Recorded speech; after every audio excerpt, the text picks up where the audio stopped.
ಕರ್ನಾಟಕ ಸರ್ಕಾರದ ಬೆಂಬಲದಿಂದ ಅವರು ಕೊಟ್ಟಂತಹ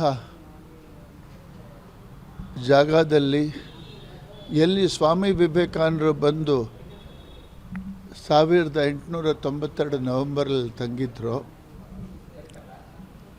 ಅಲ್ಲಿಯ ಅವರ ಕಳೆಗುಂದಿದ ಆ ಮೂಲ ಕಟ್ಟಡವನ್ನು ಪರಿವರ್ತನೆಗೊಳಿಸಿ ಅದನ್ನು ಕನ್ಸರ್ವ್ ಮಾಡಿ ಅದನ್ನು ವಿವೇಕ ಸ್ಮಾರಕವನ್ನಾಗಿ ಒಂದು ಮ್ಯೂಸಿಯಂ ಅನ್ನಾಗಿ ಪರಿವರ್ತಿಸುವ ಪ್ರಯತ್ನ ಮಾಡಿದ್ದೇವೆ. ಅಲ್ಲಿನೇ ಅದೇ ಜಾಗದಲ್ಲಿ Swami Vivekananda cultural youth centre ಅಂದರೆ ಸ್ವಾಮಿ ವಿವೇಕಾನಂದ ಸಾಂಸ್ಕೃತಿಕ ಯುವ ಕೇಂದ್ರದ ಒಂದು ನಿರ್ಮಾಣ ಆಗಿದೆ. ಅದು 3 ಮಹಡಿಯ ಕಟ್ಟಡ.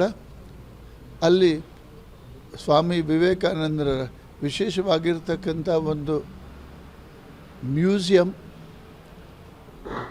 ಎಕ್ಸ್ಪೀರಿಯನ್ಸ್ ಥಿಯೇಟರ್,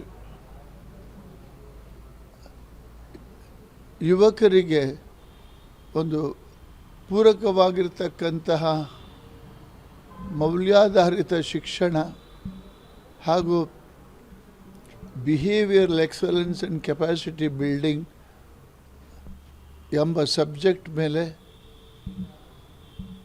ಅದನ್ನು ಇಂಡಿಯನ್ ನಾಲೆಜ್ ಸಿಸ್ಟಮ್ಗೆ ಅನುಗುಣವಾಗಿ ಹಾಗೂ ಸ್ವಾಮಿ ವಿವೇಕಾನಂದರ 4 ಯೋಗಗಳಿಗೆ ಅನುಗುಣವಾಗಿ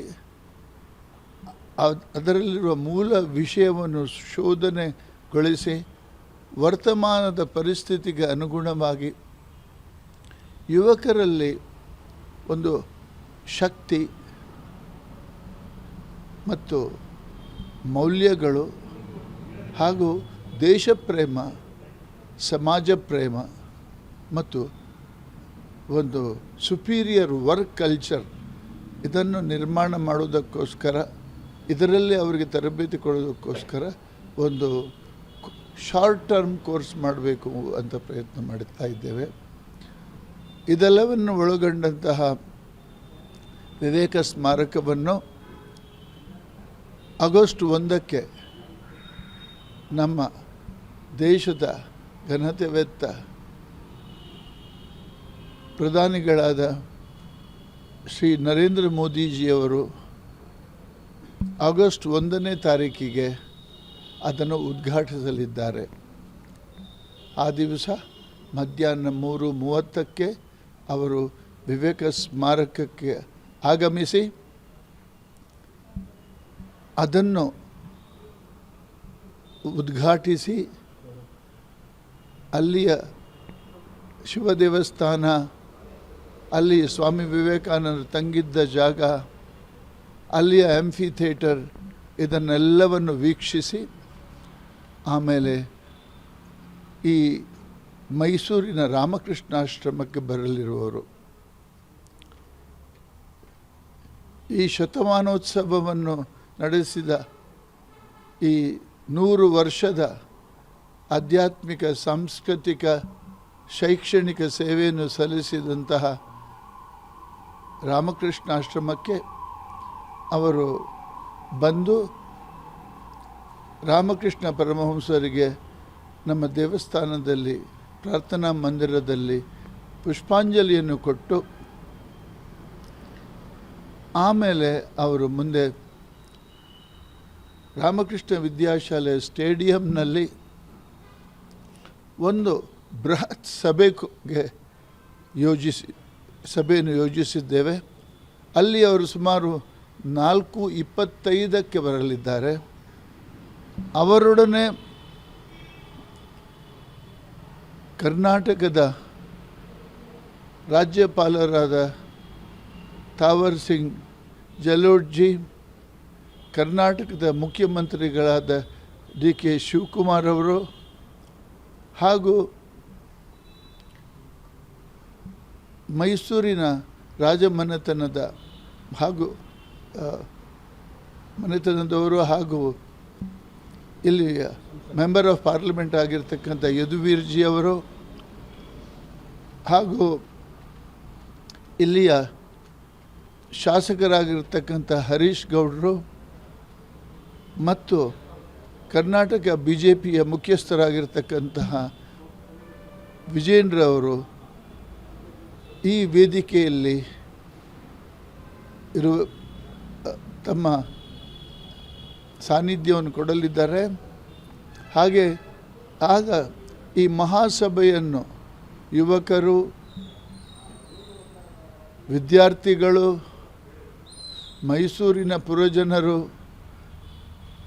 ನೂರಾರು ಸ್ವಾಮಿಗಳು ಮತ್ತು ಸಾರ್ವಜನಿಕ ಮುಖಂಡರು, ಗಣ್ಯರನ್ನು ಒಳಗೊಂಡಂಥ ಈ ಮಹಾಸಭೆಯನ್ನು ಉದ್ದೇಶಿಸಿ ನಮ್ಮ ಪ್ರಧಾನಿಗಳಾದ ಶ್ರೀ ನರೇಂದ್ರ ಮೋದಿಜಿಯವರು ಎಲ್ಲರನ್ನು ಉದ್ದೇಶಿಸಿ ಮಾತಾಡಲಿದ್ದಾರೆ ಸುಮಾರು 30 ನಿಮಿಷಗಳ ಕಾಲ.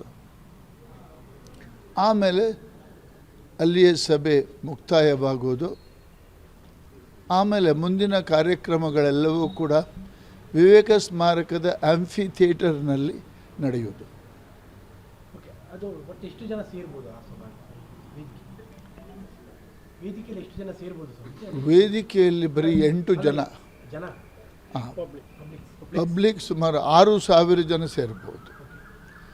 6,000 ಜನರು ಅಲ್ಲಿಯ ಏನು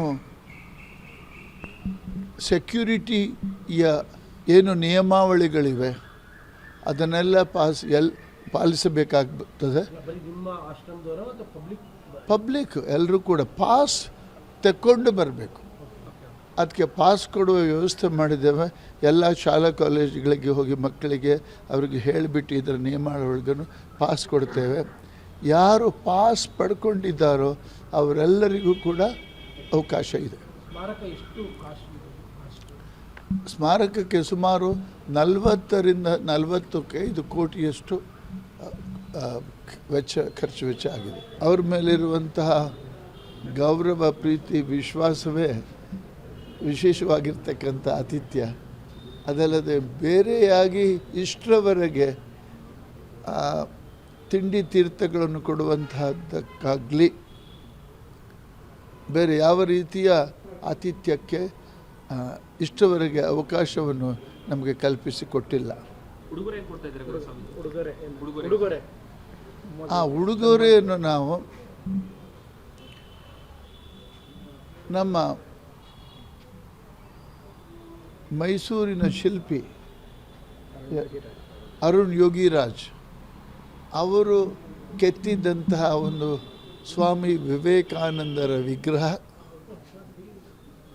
ಅದರ ಜೊತೆಗೆ ಮೈಸೂರಿನ ಏನೋ ಸ್ಪೆಷಾಲಿಟಿ ಏನಿದೆಯೋ ಅದೊಂದು ಸಣ್ಣ ಪ್ರಮಾಣದಲ್ಲಿ ಯೋಗ್ಯವಾಗಿದ್ದನ್ನು ಅವರಿಗೆ ಕೊಡುವಂಥ ಒಂದು ಪ್ರಯತ್ನ ಮಾಡ್ತೇವೆ.